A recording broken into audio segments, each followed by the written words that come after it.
Hello, I'm Anthony Day, and this is the Sustainable Futures Report for Friday the 12th of March. Over 70% of the Earth's surface is covered by water. The beaches, the boundary between the oceans and the other 30% of the surface where we live, is constantly battered by waves. But before we get on to that, this week we have a new patron. Many thanks to all the patrons who donate to support the Sustainable Futures Report, and a special welcome to newest patron Philip Mellon. More details about how you too can show your support at the end of this episode. Also this week I've had some feedback from new listener Adrian Bond with a detailed critique of some of my previous episodes. Well, without feedback we can't make things better, can we? I'm hoping to have an in-depth chat with Adrian before long. And now to the main event. My guest on the Sustainable Futures Report this time is Kim McCoy, author of the third edition of the book Waves and Beaches. The purpose of the interview, Kim, is to talk about the book, but I'd like to talk a bit about you first of all, because I've come across a picture of you in the book and the caption says, adventurer, oceanographer, engineer, inventor, sailor, freediver, paraglider and polyglot.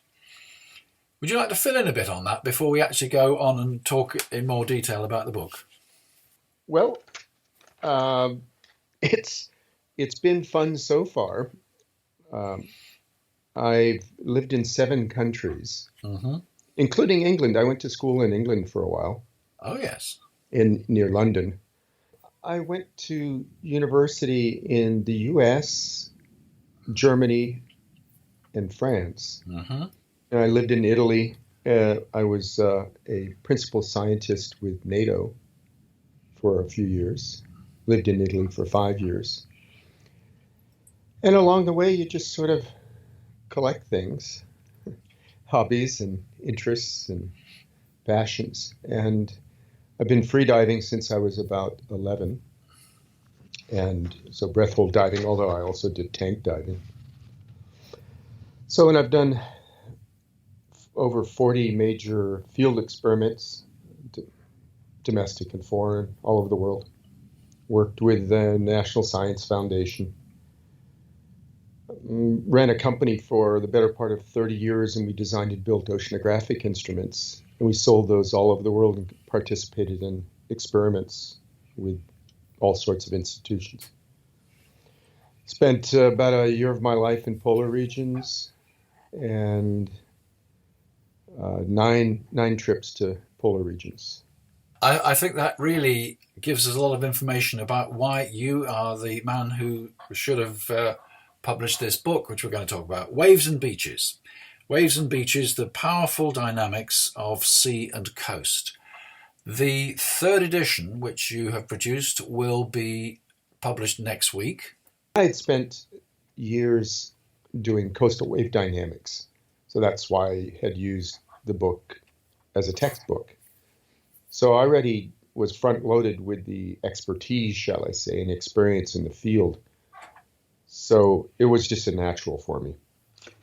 Okay. Well, as you say, the book's a textbook, but it's more than a textbook, I think. I think it's a guidebook for some people, a textbook for other people. I mean, as a textbook, it's got some pretty spectacular photographs, which you don't normally expect to find in an academic manual.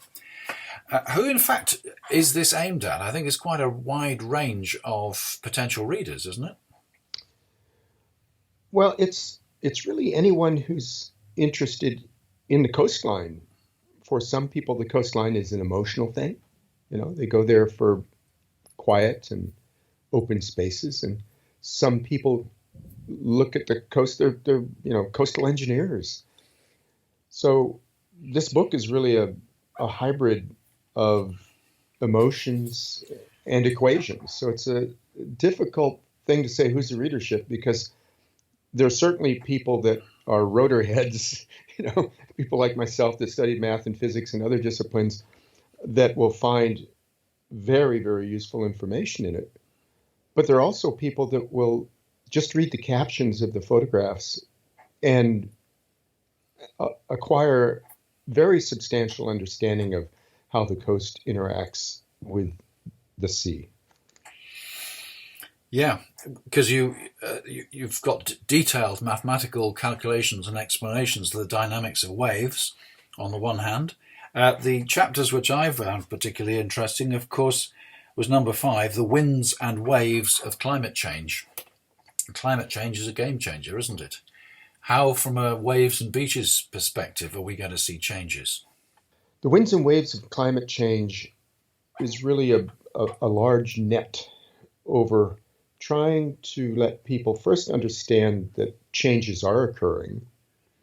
And some of these changes, or most of these changes, are very difficult to comprehend if you just stand and look at the ocean for a day or two. These are subtle things, as is climate change. And it really is affecting everybody's life. And if you live on a coast that is rather gradual slope, like it is on the eastern coast of the UK, out where the Humber, in your part of the world, where the Humber River empties into the North Sea, not too far from Hornsea, I think it is, right? Yeah. That area was formed thousands and thousands of years ago, the land, shall I say, through sedimentary processes. So sediments were carried either by ocean waves transport along the coast, or they were eroded cliffs that were undermined by waves, collapsed, get ground up by the waves, and then it forms the beach sediment. And so how will climate change impact that? Just I'll take it local to use, local to the eastern coast of Britain. Yeah. Over the last 100 years, sea level has risen by about 15 centimeters. That's about 6 inches. And in an area where you have a promontory, a granitic, very solid rock, it's not going to matter very much. However, if you're in an area that has a gradual slope, it will not only erode the coastline, but it will also remove the coastline. And with a slope of 1 in 100, some areas even have 1 in 1,000. So that means if you have a 6-inch change in sea level, that means in a 1 in 100 slope, you lose 50 feet of shoreline. So it's cut back by 50 feet just with 15 centimeters. Now, that's long period things. It's not going to be happening. Anthony, you and I are not going to see another 15 centimeters for the balance of our lifetime. But people that are alive today will see much more than that. It's estimated that by the end of the century, that there'll be again that much increase in global sea level. Some estimates are 18 centimeters, a little over 6 inches. And so I think where you live in York has been a city for a couple thousand years. It's been pretty stable. The society's developed over millennia. Now, at the current rate of melting, and if we only look at Greenland, in 1,000 years, of course, long after we are gone, it's estimated that all of the ice, the glacial ice in Greenland, will be melted. That will add about 7 meters, about 25 feet to sea level. Now, York is roughly at 7 meters above sea level. So York will be coastal zone by the time Greenland melts. And if we don't change things, it will just the sea will continually impinge in some areas. Now, that's the bad news. The good news is, if you're on the Isle of Man, the coastline is shifting. So in the Irish Sea there, some of the land is being diminished, and other areas it's being deposited, such as on the south side.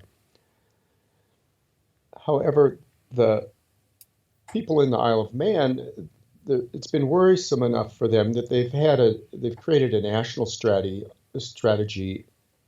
They've created a national strategy on sea defenses, flooding, and coastal erosion. So if we don't do anything in the near term, the longer term, we're going to have very substantial problems. So building in coastal floodplains or areas that are subject to storm surges, the country across the North Sea, such as the Netherlands and Belgium, primarily in Netherlands, they've had massive engineering endeavors completed successfully to protect the coastline. The Rotterdam Barrier is an immense structure. And so they take a long-term approach to known changes and work accordingly. So those are some things in, I'll call it the UK area, in the North Sea area, that are very, very obvious. Oh, I think I just read last week or a couple of days ago, to the south there, near the Isle of Wight, the Hurst Castle.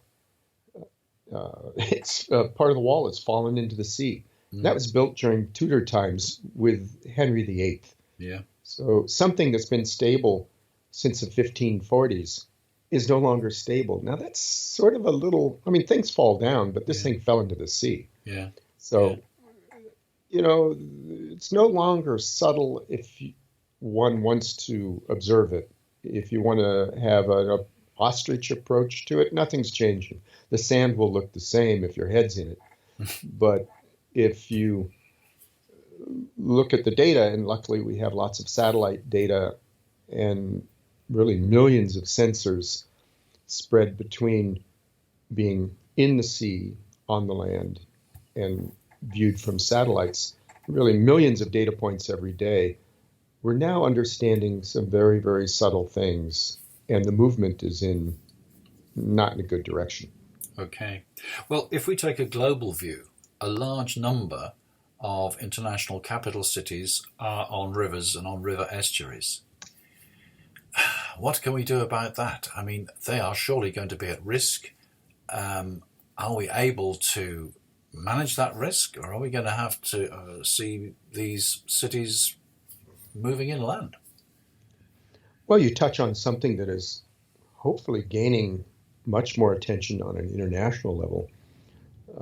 The city of Jakarta, for instance, the management, the politicians recognize that there is a inundation problem in Jakarta, Indonesia, and they have, for a while, for a decade or two, they started building seawalls. And they realized the roughly 20 kilometers of seawalls that they've built is not enough. And they're being overtopped. And Jakarta's situation is complex.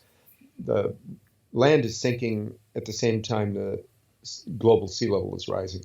So you have what's called local sea level and global sea level. I can get into that, but it's a little bit technical. Okay. But what really matters for an individual is what's happening where they live. So I'll refer to sea level as local sea level. Yeah. And so the municipality needs groundwater for various purposes, and they pump that out. And if you can imagine, as you pump out liquids below land, the land sinks slowly. Mm-hmm. And so the land is sinking and sea level is rising. So it's a double whammy. So they have plans to relocate portions of Jakarta. And I think there's even funding and legal processes that have been undertaken to relocate that. Now, if we move to the border of Bangladesh and India, the eastern there in the Brahmaputra Ganges Delta, and there's a picture in Waves and Beaches about that. Mm-hmm. It's somewhere around 10 million people that are estimated that are going to be relocated because of sea level change.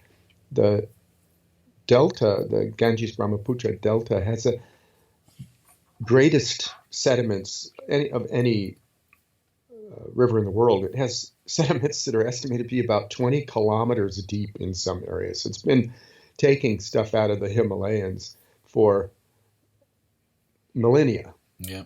And so water comes, the glaciers melt, there's various sources to it, but glaciers and rains carry sediments out to the delta and deposit them in the bay. And they've deposited there for 20 for 20 kilometers of depth. Now, what's happening to the glaciers in the Himalayas? Well, they're melting, and after a while, there won't be any more of it to melt. So the flow through the delta is going to be changing. So the sediment dynamic is changing. And most of the major rivers in the world, they've built dikes along the river banks. Yeah. And that causes the water, when there's a large flow of water, so large rain or spring melt, it flushes out the sediments into deeper water because you're constraining it. So constrain the flow, a higher velocity, higher speed. And that doesn't allow the sediments to be deposited and then form the delta which it's been doing for the last 5,000 years. So this dynamic really starts for that river system starts in the Himalayas. And it ends basically when the sediments are lost into the bay, into the Indian Ocean. There are many places. Let's move, if you wish. Would you want another location that's changing? Yeah. Anthony? Okay. So another area that's being affected by the winds and waves of climate change is in the South Pacific. So the island nation of Kiribati. Kiribati is not well known to the average person living in Europe or North America, but it's been the site of a terrible suite of battles in World War II between the Japanese and the Americans, and the people there survived it. And then later in the 50s and 60s, unfortunately, they tested nuclear weapons there, and the people survived. Some of them were relocated, but people have been living there. Now what's driving them away is changing sea levels and changing weather patterns. So the people in Kiribati have been relocating for over a decade, some of them to Australia and other areas, and they're trying to purchase land. I think they've been successful. And Kiribati may be the first country on Earth to disappear. It's going under. So that's combined with global sea surface temperatures.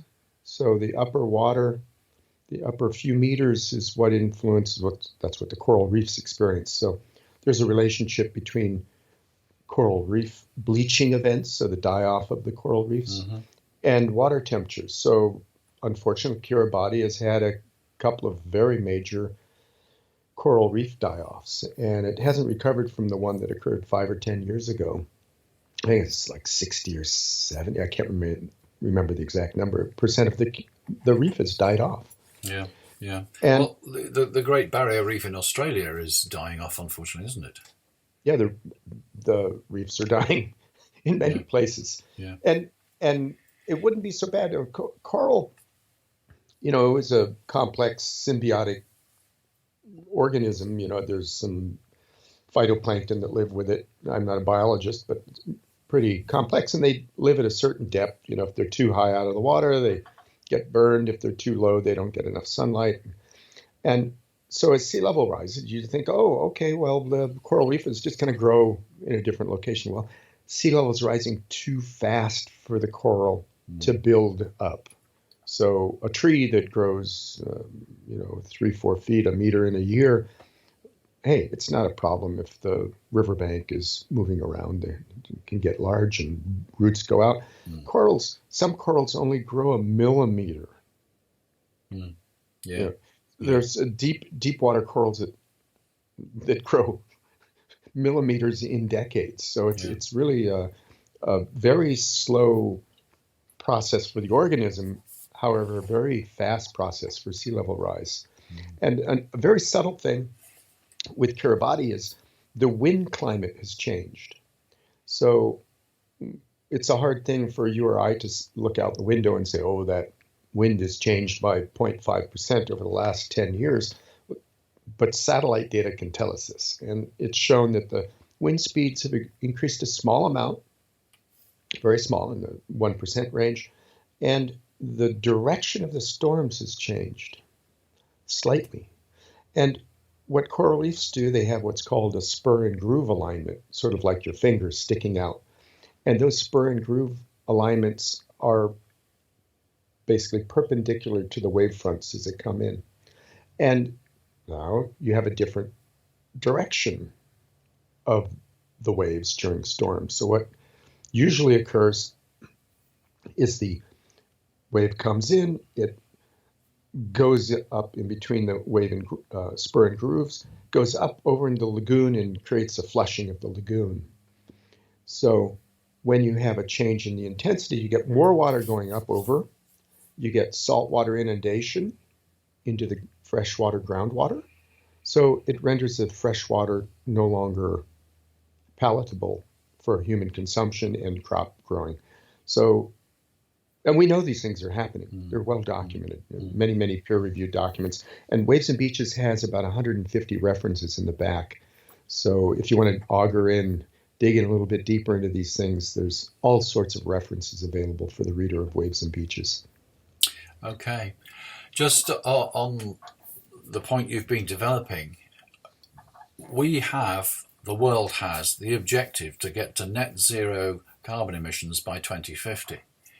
Hopefully it will. But if it does, are we going to avoid these sea level rises, or is that built in already? Before any Homo sapiens sapiens were around, for millions of years, the highest CO2 level in the atmosphere was about 300 parts per million. Mm-hmm. We have now gone above 400 parts per million.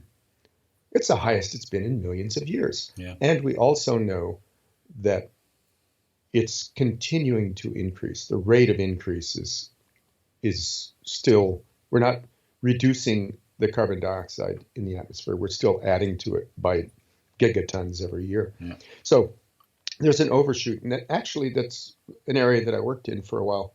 So if we stop putting carbon dioxide in the atmosphere today, we'd still be stuck with the 415 or something like that parts per million. And that is still way too high. So if you go, okay, let's stabilize at 400 parts per million. Let's see how long it takes for the Earth to respond to that. The answer is it's not good. All the ice is gone by that time. York is underwater. Yeah. Right? So, so there are obvious things which can be done, which is decrease our production of the gigatons of carbon dioxide every year. People, of course, look at the economies that are affected by that. And that's a complex societal and political question, financial question. I'm not trying to answer that one, but that's an obvious thing that you need to do. Another thing is population. So it's very unpopular to talk about population control. It's probably GDP heresy.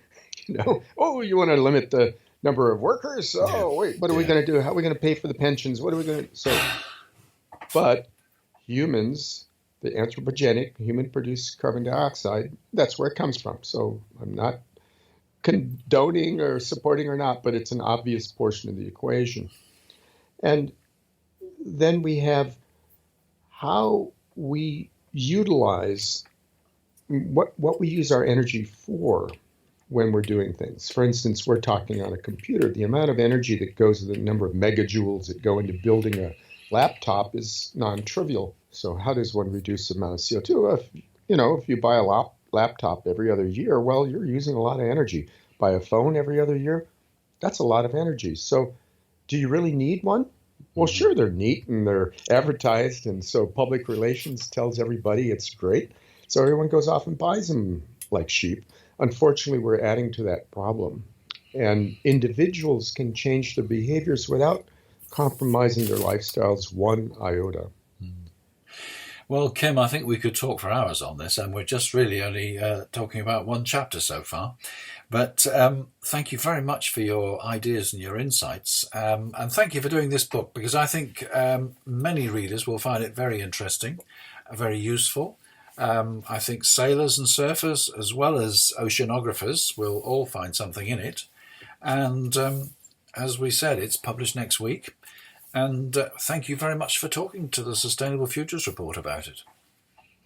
Well, thank you, Anthony, for having me. And for those that want to find it, you can find it on patagonia.com and the various social media outlets. And thank you very much. And thank you for being aware of things. And I hope that York stays far from coastal zone during the balance of our lifetimes. Well, so do I. Yes, yes. Many thanks to Kim McCoy.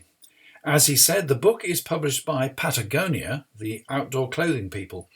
There's a specific link to the book on the Sustainable Futures Report website in the text of this episode. Next week, it's back to the magazine format. I'll have to decide which of the 26 stories I've identified so far that I can actually use. I'm also putting together a showcase edition, bringing together a range of items from previous episodes. Look out for that very soon. The episode for the 26th of March will be about Earth Hour. Earth Hour itself takes place on the following day, Saturday the 27th of March. Before I go, I promised to tell you how you too can become a patron like many other people, including our latest foundation supporter, Philip Mellon. Hi, Philip.